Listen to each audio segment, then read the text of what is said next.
दोस्तों, और आज हम बात करेंगे मूल अधिकार 19 पर किस प्रकार के युक्त प्रतिबंध है ना। क्योंकि इससे पहले मूल अधिकार की क्या विशेषता थी, मूल अधिकार में क्या खास था 19 के बारे में, उसके बारे में हमने बात कर ली थी। और आज हम जो मूल अधिकार 19 से है उस पर किस प्रकार प्रतिबंध लगे हुए हैं, यानी कि आप अभिव्यक्ति की स्वतंत्रता है, आप स्वतंत्र रूप से बोल सकते हैं, है ना, कहीं भी जाकर बोल सकते हैं, यानी ऑल इंडिया के अंदर। लेकिन किस हद तक बोलना है, उस पर किस प्रकार के प्रतिबंध होंगे, यानी उसके ऊपर किस प्रकार के रोक होगी, है ना, उसके बारे में अध्ययन करेंगे। चलो देखते हैं। मूल अधिकार, मूल अधिकार 19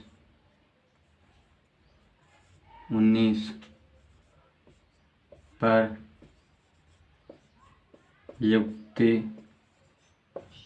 युक्त प्रतिबंध।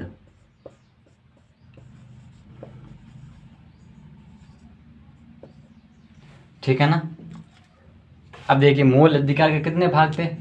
6 भाग थे। मूल अधिकार के 1 से 6, है ना, 6 भाग ये वर्तमान में है। लेकिन मूल संविधान के अंदर, मूल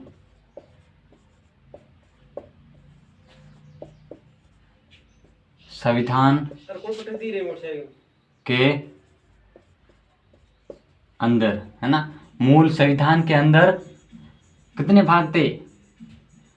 1 से लेकर 7 तक। लेकिन 7 को छोड़ के, है ना, ये 7 ना गिनना है, 7 को छोड़ के इसके जो पहले वाला 6 मूल अधिकार था वो था संपत्ति का अधिकार। किसका था? संपत्ति का अधिकार। और इसका क्या? इसको हटा दिया गया, है ना। इसको हटाने के बाद में 6 हट गया और 7 था वो 6 की जगह आ गया। नहीं, मतलब कि 6 की जगह नहीं है, लेकिन वो 7 की जगह, लेकिन वो एक बीच में जगह क्या होगी? खाली होगी। तो हम ऐसे वास्तव में ऐसे मतलब कि ऐसे पढ़ेंगे ना, तो हम पढ़ेंगे कितने मूल अधिकार के भाग है? 6 हैं, है ना। लेकिन 7वां है और बीच वाला 6ठा वाला हट गया। कब हटा था? 44वां संविधान संशोधन, 44वां संविधान संशोधन। अब देखिए, संपत्ति का अधिकार 2 तरह के होते हैं। एक तो ये संपत्ति का अधिकार जो 19(6) के अंदर आता है, और एक संपत्ति का वह अधिकार जो मूल अधिकार 31 के अंदर आता था। अब वर्तमान नहीं है ना, मूल अधिकार 31 के अंदर आता था। वो भी और ये भी, दोनों को भी संपत्ति का अधिकार दोनों भी हैं, और इन दोनों को हटा दिया गया 44वें संविधान संशोधन 1978 को। अब देखिए, ये संपत्ति का अधिकार और वो संपत्ति का अधिकार, दोनों में अंतर क्या है? देखिए, इस संपत्ति का मतलब ये है कि किसी विशेष व्यक्ति द्वारा खरीदी हुई वस्तु, है ना, किसी विशेष व्यक्ति द्वारा खरीदी कोई संपत्ति, जमीन, है ना, और खेत वगैरह, जो भी कह सकते हैं, है ना, उद्योग धंधे व्यापार वगैरह का जो माल वगैरह, वो खुद का जो पर्सनल खरीदा हुआ वो होता है। ये संपत्ति 19(च) के अंदर आती है ना, मतलब कि हाँ 19(च) के अंदर आती है, 19(1)(च) के अंदर आती है। इनको ये संपत्ति का अधिकार है। और वो इतने संपत्ति का मतलब क्या था? उसका मतलब ये था कि जो हमारे पूर्वजों की संपत्ति है ना, जैसे हम हमारे पिताजी की संपत्ति, और पिताजी के पिताजी की संपत्ति, और उसके पिताजी की संपत्ति, यानी कि हमारे दादा की संपत्ति, परदादा की संपत्ति, और उनकी संपत्ति हमारे पास में है। तो वो संपत्ति और ये संपत्ति में इस प्रकार का अंतर है। ठीक है ना, समझ में आ गया? चलो हम आगे देखते हैं। अब देखिए, हम बात क्या कर रहे थे उसके बारे में बात करते हैं।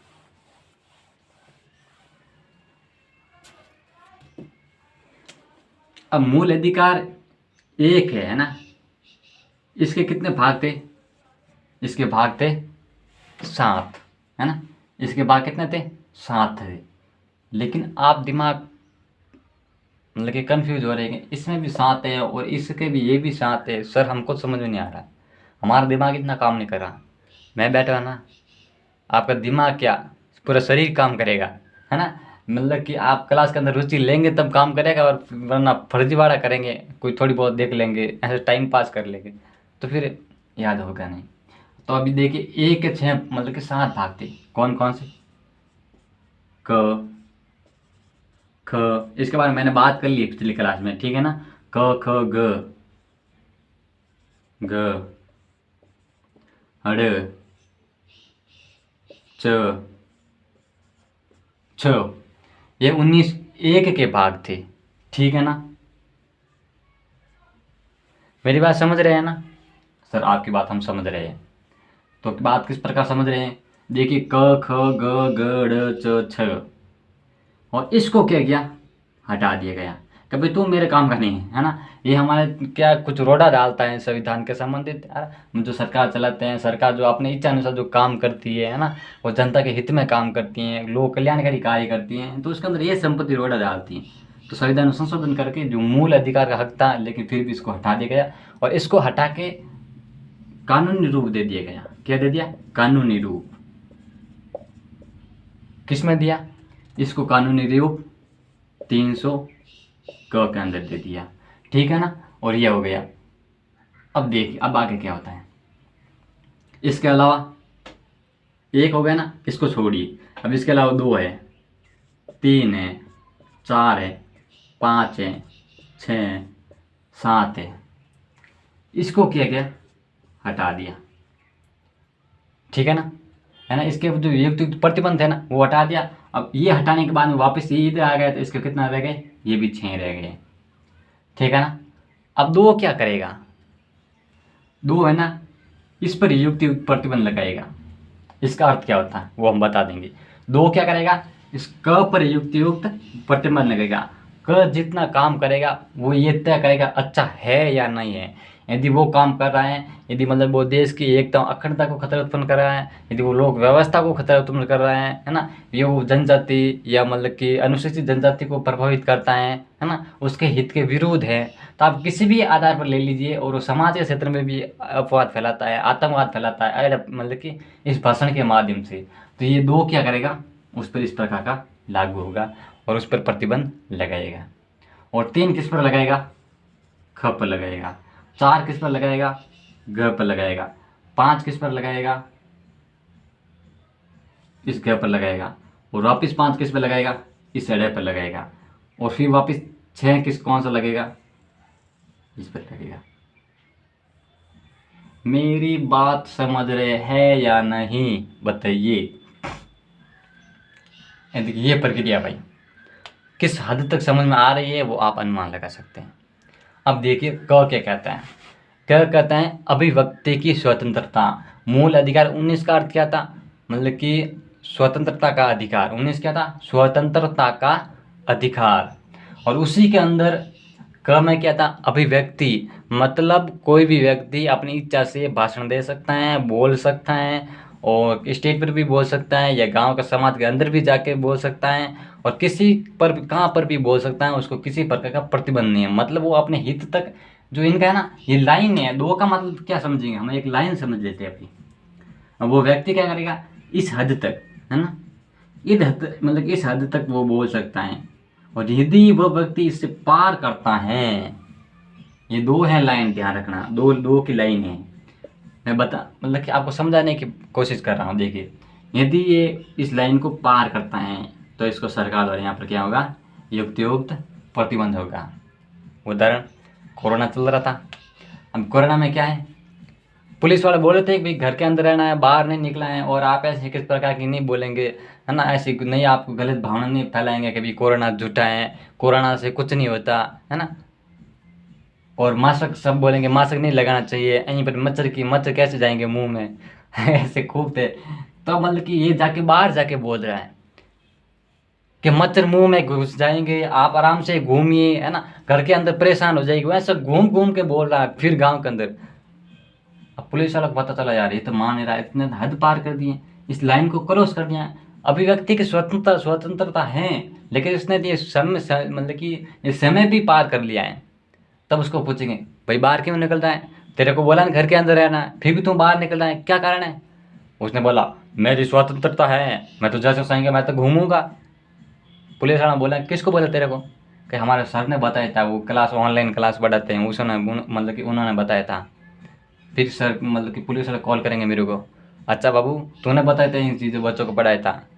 फिर मैं बोलूँगा सर क्लास पूरी देखी। फिर सोचेंगे सर मतलब कि पुलिस वाले सोचेंगे यार क्लास 2 क्लास हैं, पहली ये और ये है 19 की, लेकिन यहाँ पर प्रतिबंध इस प्रकार इन्होंने सही बात बताई है। फिर आपको कुटेंगे है ना, ध्यान रखना इस चीज़ को। तो कहाँ हद तक, अब चल कोई बात नहीं कोरोना चला गया, लेकिन कोरोना जैसी और भी कई बीमारी आएगी है ना, जैसे आई फ्लू चल रहा है, आंखों का जैसा आक्रोश चल रहा है, तो इस तरह से और भी कई बड़ी बीमारी आ सकती हैं यदि, या फिर समाज के अंदर अव्यवस्था फैल सकती है, आतंकवाद फैल सकता है ना, युद्ध की स्थिति हो सकती है। उस समय आप बोलेंगे हमारी स्वतंत्रता है, हम तो स्वतंत्र रूप से बोलेंगे, और आप मतलब कि हमारे जो हमारे देश की बॉर्डर होती है वहाँ पर जोर जोर से जाकर चिल्ला रहे हैं कि हम ऐसे हम ऐसे, हम ये करेंगे हम वो करेंगे। तो इस प्रकार के जो है ना, आप सरकार के विरोध में काम करें, अपने देश के साथ खिलवाड़ कर रहे हैं। पर आप तो बोलेंगे मेरी स्वतंत्रता है, मैं तो बोलूँगा, फिर जेल में डालेंगे, कूटेंगे जोरदार। स्वतंत्रता है तो वह हद तक है। ये दो क्या करता है, आपकी अभिव्यक्ति पर प्रतिबंध लगाता है। किस प्रकार लगाता है, पहली बात देखिए, राज्य की सुरक्षा, राज्य की सुरक्षा। अब देखिए इसके अंदर क्या होता है, वो ऐसा कोई भी भाषण नहीं देगा जो राज्य की जो व्यवस्था होती है वो खराब हो, यानी कि आतंकवाद फैले, यानी कि भ्रष्टाचार फैले, यानी कि जो समाज की व्यवस्था होती है वो डावाडोल हो जाए, तो वो इस प्रकार का भाषण नहीं देगा जिससे राज्य की सुरक्षा खतरा में पड़ जाए। तो पहली बात, राज्य की सुरक्षा शब्द यूज किया गया है, बहुत बड़ा बड़ा बड़ा बड़ा बड़ा ये शब्द है राज्य की सुरक्षा। आप कुछ भी तरह के भाषण दे रहे हैं तो उससे पहले एक बार आपको सोचना है क्या राज्य के साथ खिलवाड़ तो नहीं हो रहा है, मैं जो बोल रहा हूँ वो राज्य के साथ अन्याय तो नहीं हो रहा है, फिर आप भाषण दीजिए। दूसरी बात क्या है, विदेशी राज्यों के साथ में संबंध, विदेशी राज्यों के साथ, पहले छोटे थे तब ऐसे ही पढ़ते थे ना, साथ विदेशी राज्यों के साथ संबंध।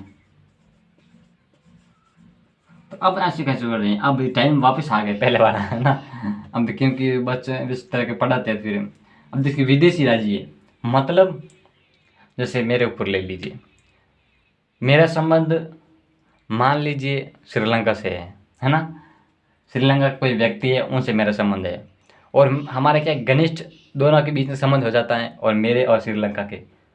अब व्यक्ति कौन है ना, उसके बारे में आप ऐसे मतलब कौन भी लड़की एक लड़का, वो फिर बाद की बात है कौन सिस्टम है, लेकिन फिलहाल एक व्यक्ति है, ये मतलब बी व्यक्ति श्रीलंका है और ये मैं भारत का हूँ, और हमारे बीच में संबंध हो जाते हैं इस प्रकार के, और हमारा गहरा संबंध हो जाता है। लेकिन हम विदेशों के साथ संबंध होता है, ये तो अच्छी बात है, क्योंकि हम उद्योग धंधे भी करते हैं, व्यापार वाणिज्य भी करते हैं, तो ये अच्छी बात है, संबंध होना चाहिए।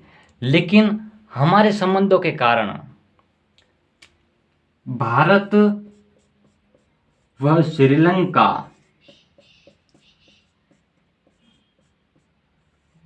के बीच में जो संबंध है वह खराब नहीं होना चाहिए। हमारी दोनों की वजह से भारत एवं श्रीलंका का जो संबंध है, जो घनिष्ठता है, वो मतलब कि खतरे में नहीं पड़नी चाहिए। मतलब, या फिर आप बोलेंगे ये अभिव्यक्ति की कहाँ तक सीमित है ना, कहाँ तक उससे संबंधित है। आप भारत है, भारत के और श्रीलंका से बातचीत करते हैं, वहाँ पर मतलब कि भाषण देते हैं कि हमारा देश ऐसा है ना, मतलब आप उसके पक्ष में विपक्ष में देते हैं, कभी श्रीलंका की आलोचना करते हैं, कभी आप जो अपने देश की आलोचना करते हैं। तो इस प्रकार के आप अपवाद फैला रहे हैं है ना, आपको मतलब कि स्वतंत्रता है अगर तो बोल सकते हैं। फिर आपको पूछेंगे सरकार के आप ऐसे कैसे मतलब बोले, तो आप बोलेंगे हमारी स्वतंत्रता है। लेकिन ये क्या है, सीमा बांधता है, आपके ऊपर सीमा निर्धारित करता है कि भाई इससे हद से आगे नहीं बोलना है, ठीक है ना। तो ये भारत एवं श्रीलंका यानी कि विदेशी राज्यों के साथ में किसी विशेष व्यक्ति का संबंध है ना, तो भले ही हो, कोई दिक्कत नहीं है, लेकिन उन दोनों के संबंधों की वजह से हमारा देश और उस राज्य के बीच में खतरा उत्पन्न नहीं होना चाहिए, उसके बीच में जो खराष्ट उत्पन्न नहीं होनी चाहिए है ना, जो खटाष्ट है वो उत्पन्न नहीं होनी चाहिए। समझ आ गया ना, और विस्तार से बताऊं, बड़ी बड़ी विस्तार से यही बात थी, ठीक है ना। फिर आगे लेते हैं, फिर आगे शिष्टाचार एवं सदाचार। शिष्टाचार सदाचार,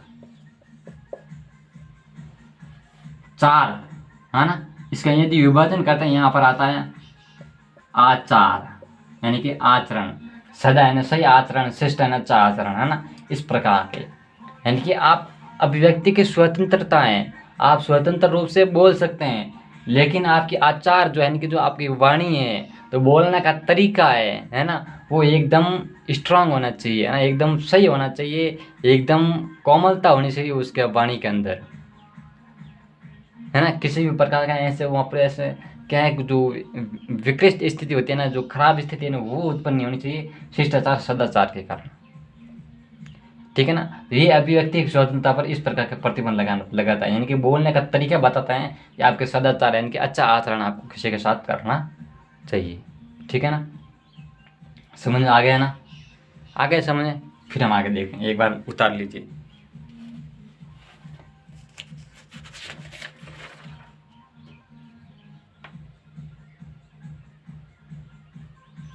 ठीक है ना, ठीक है, आगे चलते हैं। अब देखिए, जो मतलब कि राज्य की सुरक्षा यानी विदेशी राज्यों के साथ में संबंध, और ये मूल संविधान के अंदर नहीं था, है ना।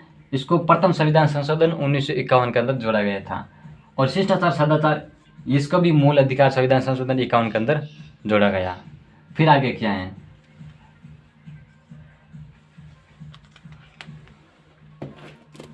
कहाँ गया दोस्तों,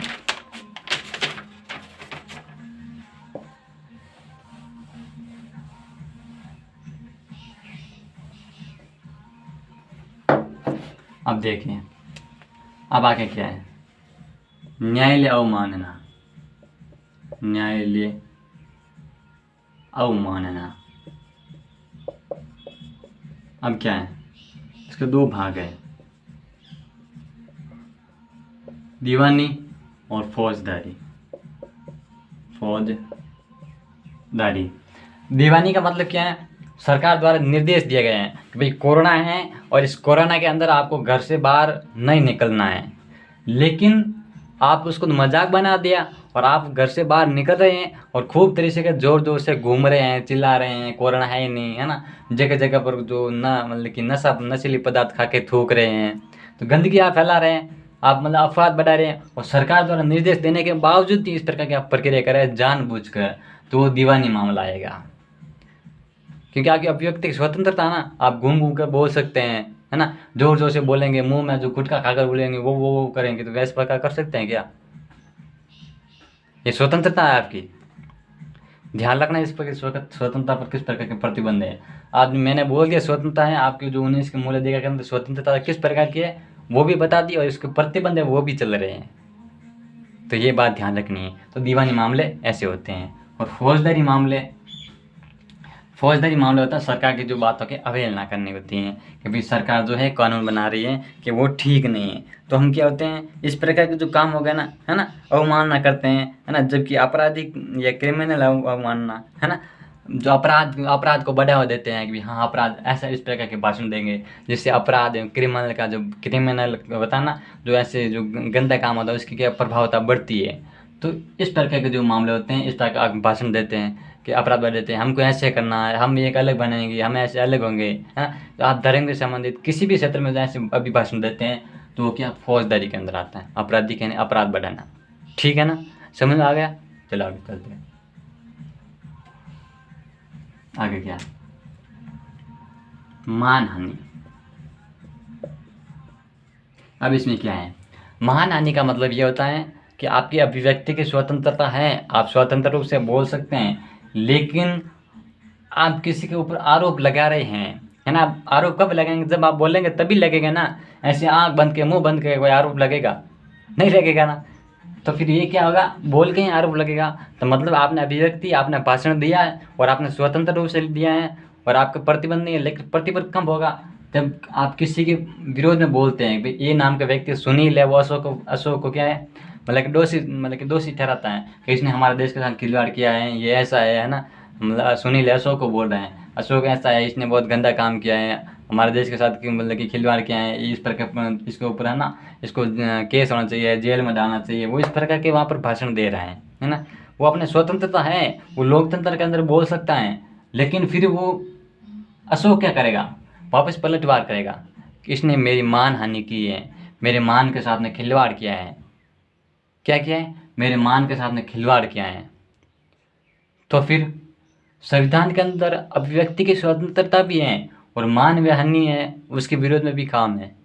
फिर इसमें सही कौन होगा, कैसे सही होगा वो भी देखते हैं। देखिए अब ए क्या है, बी पर मतलब कि आरोप लगाया कि मतलब कि इसकी अभिव्यक्ति की स्वतंत्रता दी, ये बोल दे कि भी ये ऐसा है, हमारे देश के खिलवाड़ क्या है ना, इसने जो कुछ पैसे है, जो सरकारी पैसा, कर्मचारी का जो पैसा है, इसने वो खा गया है ना।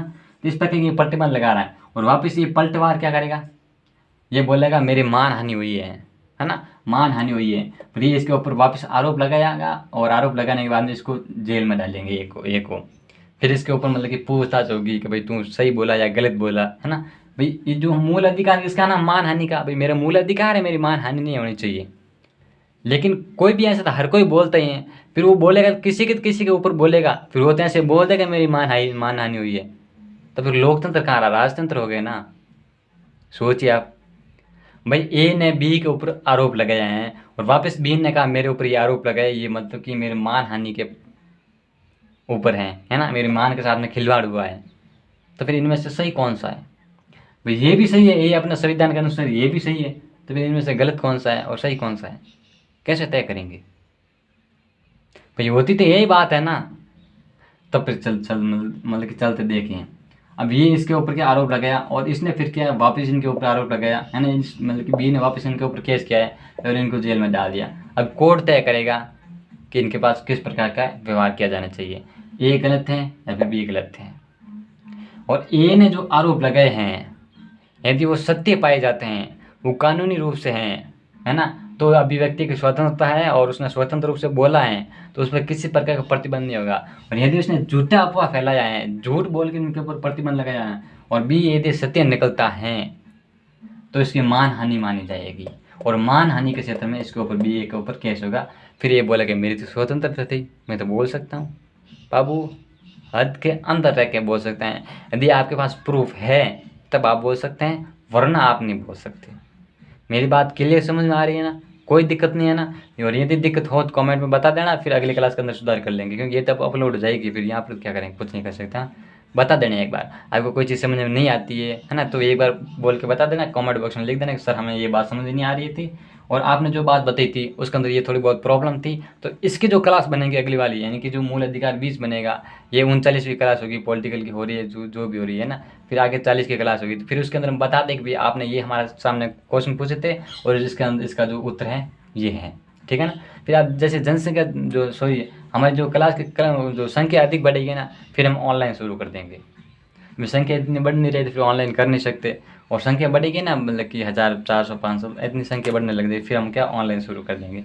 तो आपको निर्देश देंगे भाई कि भाई इतने टाइम, इस टाइम में रात का 12 बजे 1 बजे 2 बजे कब आना है ऑनलाइन, आप आ जाना, ठीक है ना। चलो आगे देखते हैं। अब देखिए न्यायालय का अवमानना होगी, मान हानि होगी।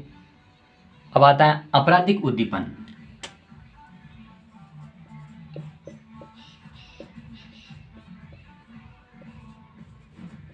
उद्दीपन अब ये होता है, ये भी संविधान की मूल मतलब कि मूल संविधान के अंदर ये भी नहीं था, इसको भी बाद में जोड़ा गया था, अपराध उद्दीपन, ठीक है ना। इसका मतलब क्या था, इसका मतलब अब यही था कि एक व्यक्ति दूसरे व्यक्ति को उकसाता है ना। ये 19 क्या है 19(2) के अंदर है, ठीक है ना। अब ये क्या करता है, आपराधिक उद्दीपन, इसको मतलब कि 51वां संविधान मतलब कि प्रथम संविधान, ठीक है ना, प्रथम संविधान 1951 के अंदर जोड़ा गया था। अब पूरा बीच में से लिख लेना। अब जैसे अब ए नाम का व्यक्ति क्या करेगा, बी को उकसाएगा, भाषण देगा कि हमारे साथ में खिलवाड़ हुआ है, हमको ऐसा करना चाहिए, हम स्वतंत्र रूप से रहेंगे, हम किसी के अधीन नहीं रहेंगे, हम आज़ाद हैं, हम आज़ाद रहेंगे, सरकार कोई भी नियम निकालेगी हम उसका पालन नहीं करेंगे, हम तो कोरोना के अंदर भी बाहर निकलेंगे, हम तो जो किसी प्रकार की बीमारी होती है हम मरने के लिए तैयार हैं। इस प्रकार का वो भाषण दे रहा है।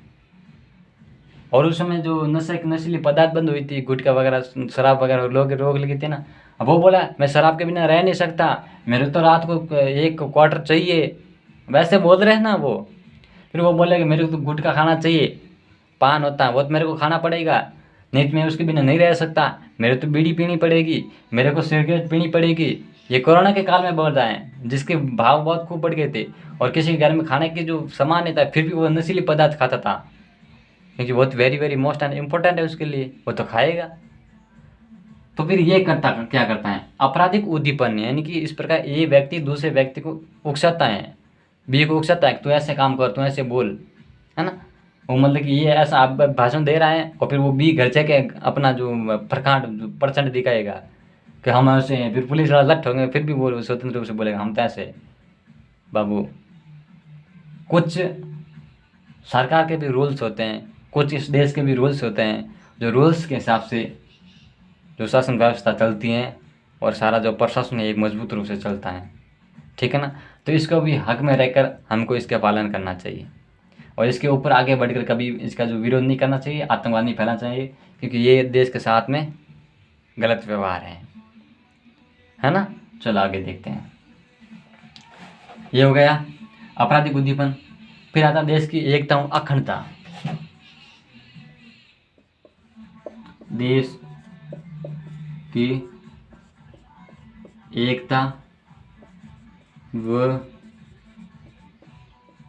अखंडता मतलब क्या है, इसको ये भी मूल संविधान के अंदर नहीं था, 61 संविधान संशोधन 1963 को अंदर इसको जोड़ा गया था, ठीक है ना।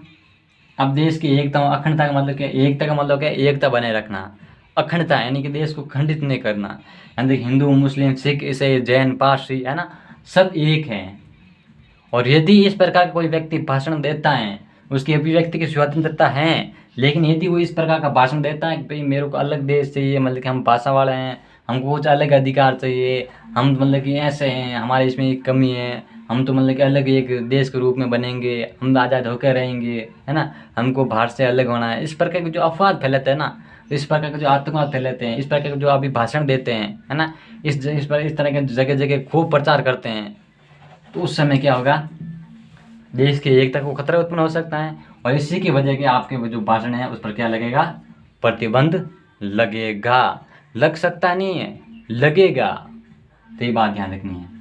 फिर क्या है, अखंड, यानी आज मतलब कि इस प्रकार के भाषण इस प्रकार के आप भाषण नहीं दे सकते जिसमें क्या देश का अखंडता उत्पन्न हो, है ना, देश का विभजन की स्थिति हो जाए, तो इस प्रकार के आपको भाषण नहीं देना है। यदि आपसे भला हो नहीं हो, ये बात की बात नहीं, यदि आपको देश के हित में आप प्रगति करना चाहिए या ना करना चाहिए वो तो बात की बात है, लेकिन कम से कम देश के साथ खिलवाड़ तो मत कीजिए। आप आतंकवाद फैलाते हैं, है ना, आप नशीली पदार्थों का प्रचार करते हैं, तो ये एक देश के साथ खिलवाड़ है।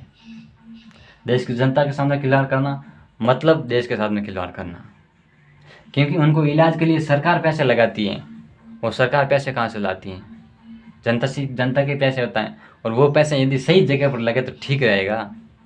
आप इतना थोड़ा बहुत सोच भी सकते हैं, है ना। चलो हम आगे देखते हैं। अब आगे क्या है, ये तो 19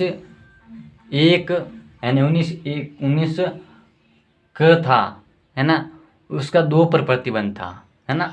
अब 19 ख है, इन पर 3 का प्रतिबंध किस प्रकार का है। 19 ख यानी कि 1, है ना, 1 ख पर 3 का प्रतिबंध, 3 का प्रतिबंध, ये क्या कहते हैं, मतलब क्या है, आपको सभा करने की स्वतंत्रता है, आप सम्मेलन कर सकते हैं, लेकिन सम्मेलन वह हद तक कर सकते हैं यदि लोक व्यवस्था, है ना, देश की एकता अखंडता खतरा उत्पन्न नहीं होना चाहिए उनको, है ना, ये उनकी सीमाएं हैं। आप सम्मेलन कीजिए, सभा कीजिए, आप जगह जगह सम्मेलन करते हैं, लोगों को इकट्ठा करते हैं, है ना, आपको स्वतंत्रता है, लेकिन वहाँ पर लोक व्यवस्था यानी कि समाज के अंदर अव्यवस्था उत्पन्न नहीं होनी चाहिए। आप एक धर्म को लेकर प्रचार करें, ठीक है, लेकिन दूसरे धर्म के अंदर आतंकवाद उत्पन्न नहीं होना चाहिए, वो इस पर क्या है आरोप वगैरह नहीं लगाना चाहिए, वो दंगे वगैरह नहीं फैलना चाहिए। तो ये आपको बात ध्यान रखनी है। आप मतलब कि सम्मेलन करो, सभा करो, कोई दिक्कत नहीं, ठीक है ना। फिर देश की एकता और अखंडता, यानी कि आप इस प्रकार के भाषण नहीं देना है जिससे देश की एकता और अखंडता उत्पन्न हो, है नहीं क्या, यानी कि जो आप मतलब इस प्रकार की आप सभा या सम्मेलन नहीं करना है जिसके देखते ये देश की एकता और अखंडता उत्पन्न हो, ठीक है ना, याद रखिएगा। अब आगे देखिए। अब इसके अलावा क्या है, 19 ख 19 ग, है ना, 19 ग पर 4 का प्रतिबंध क्या है? 19 1 ग, ये 19 1 है ना, 19 1 ग पर 19 2 का 19 4 का प्रतिबंध। आप बोलेंगे सर इतना विस्तार से बता रहे हो, हमको समझ में नहीं आ रहा है। अब वो पढ़ाई बहुत हो रही है, बहुत कठिन है, हार्ड है ना। इतनी भी हार्ड नहीं है कि आपको समझने से बाहर निकल जाए, सब नरम नॉर्मल है। क्योंकि हार्ड कहेंगे तो आपके दिमाग के अंदर कचरा पड़ जाएगा, यार अब समझ नहीं आएगा, अब हद पार होगी। ये नॉर्मल है, इसको देखना है, पढ़ना है, वैसे और करना क्या है ना। हम इसको जानेंगे, हम एकदम हमारे देश के प्रति जागरूक होंगे, सचेत होंगे कि हाँ भाई मेरे को ये काम करना है और ये काम नहीं करना है। आप गलत या सही का डिसीजन ले सकेंगे। तो यही होता है ना मानवता का परिचय, है ना। तो ये है। अब क्या घर क्या कहता है, आप मतलब कि आबाद रूप से घूम सकते हैं। आपने बोल दिया हम मैं भी घूमूंगा, है ना। सॉरी, घर के अंदर संघ है, संगठन बना के स्वतंत्रता। आप संघ बना रहे हैं घर के अंदर। संघ का मतलब क्या होता है, अपना अलग एक गुट बना रहे हैं कि भाई हम 50 आदमी इसके अंदर रह रहे हैं और हम 50 आदमी क्या करेंगे, एक हमारा ये संघ है और फिर संघ से हम संगठन बनाए हैं बहुत बहुत बड़ा क्षेत्र में, है ना। अब ठीक है, आपने संगठन बनाया है, लेकिन वह संगठन देश की एकता और अखंडता को खतरा उत्पन्न नहीं करना चाहिए और वह लोक व्यवस्था में अव्यवस्था उत्पन्न नहीं करनी चाहिए। और फिर वह सदाचार और शिष्टाचार पर किसी प्रकार का इस प्रकार की अव्यवस्था उसके अंदर भी उत्पन्न नहीं होनी चाहिए। और ये 3 बातें आपको ध्यान रखनी है। रख लेंगे ना, कोई दिक्कत नहीं। ठीक है सर, हमको कोई दिक्कत नहीं है, इसका हम पालन करेंगे। अब आगे चलते हैं। फिर आगे आता है 19 घ से घड़ी वाला, ये घ से गमला वाला था। 19 ग और 1 है भाई, है ना, बीच में लगा देना 1। 19 1 ग पर 19 5 का प्रतिबंध, 5 का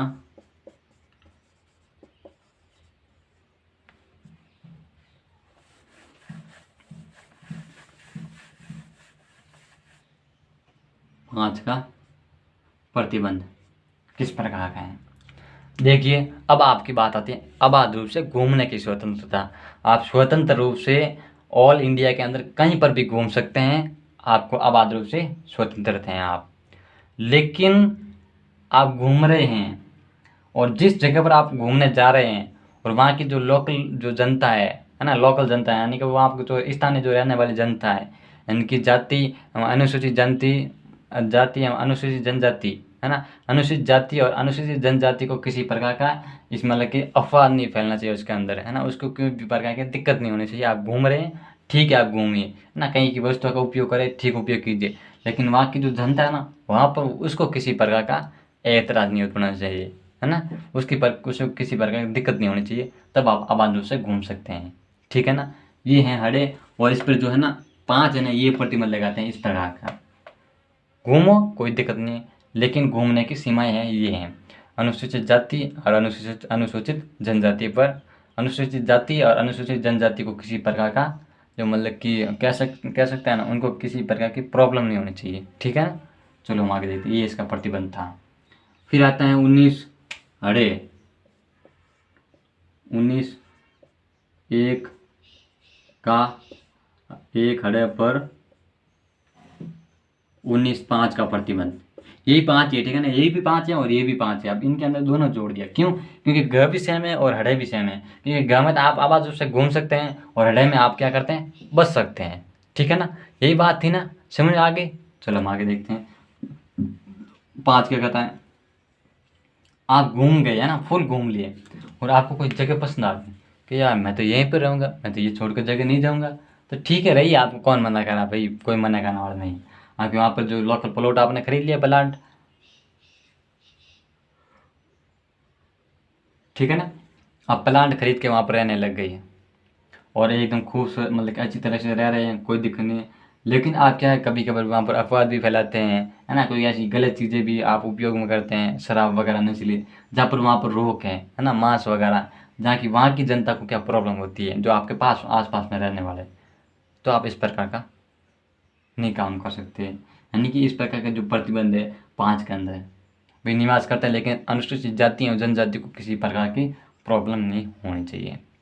फिर चक्रवर्ती संपत्ति का अधिकार था, उसका जो हट गया, इसके साथ में 6 वाला, और इसके साथ अभी 7 वाला जुड़ गया, यानी कि वो 6 जुड़ गया 6 के साथ में, 6 हट गया और 6 हटने के बाद में 6 के साथ में जुड़ गया।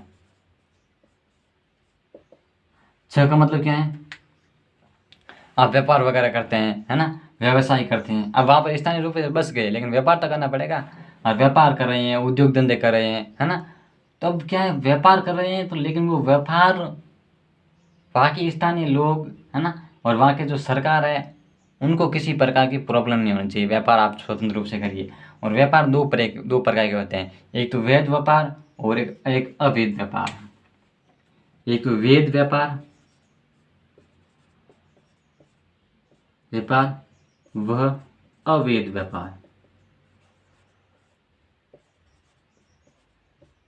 व्यापार। अब इस वैध का व्यापार से संबंधित है, यानी कि व्यवसाय, है ना, इसका जो मतलब है यही है, वैध व्यापार या वैध व्यवसाय है, ये का मतलब है ना, जो इस व्यवसाय का मतलब यही है। लेकिन जो संविधान के अंदर ये जो व्यवसाय शब्द लिखा गया है, इसका मतलब यही है कि वैध व्यवसाय यानी कि वैध व्यापार, ना कि अवैध व्यापार। अवैध व्यापार में क्या आता है, इसके अंदर नशीली पदार्थ आती हैं, शराब, भांग, धतूरा, डोडा, तस्करी, क्या बोले आपको, दूध वगैरह, जो भी इसका आप प्रचार करते हैं, बेचते हैं। आप बोलेंगे हम तो स्वतंत्र हैं, हम तो ऐसे करेंगे, हम तो ऐसे बेचेंगे, बेच के दिखाना बाबू, तेरे को पता चलेगा।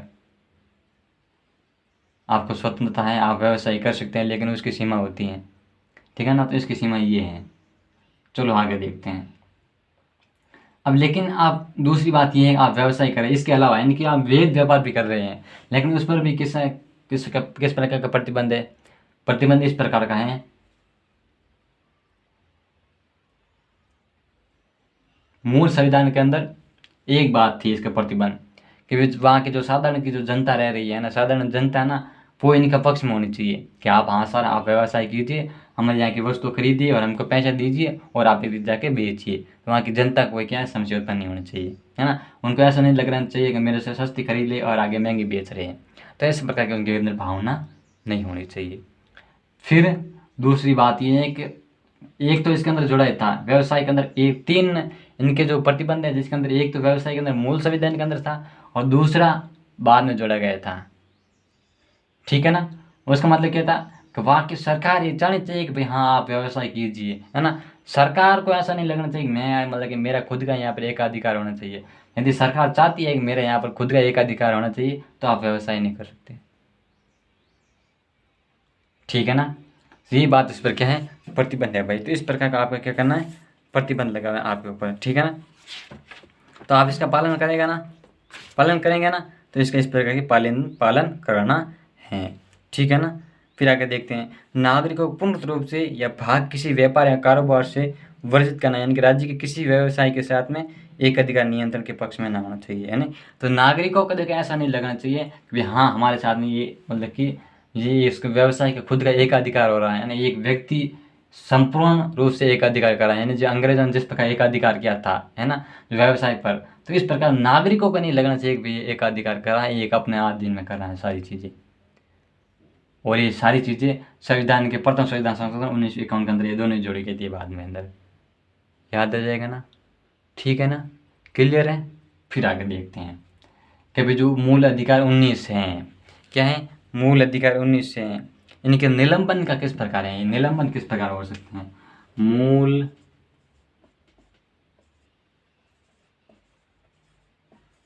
अधिकार 19 पर निलंबन, देखिए अनुच्छेद 352 के तहत क्या आपातकाल लगता है ना, 356 के वित्तीय आपातकाल, है ना, मतलब कि 60 के साथ, मतलब कि अव्यवस्था के साथ, मतलब कि अव्यवस्था ना, इस प्रकार खतरा उत्पन्न हो रहा है, युद्ध की स्थिति हो रही है, तो इस तीनों के माध्यम से 19 पर निलंबन लगता है।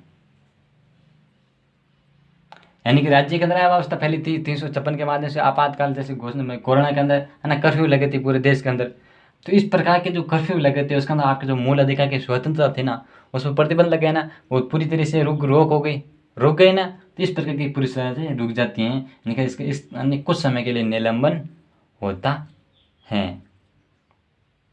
ठीक है ना। फिर आता है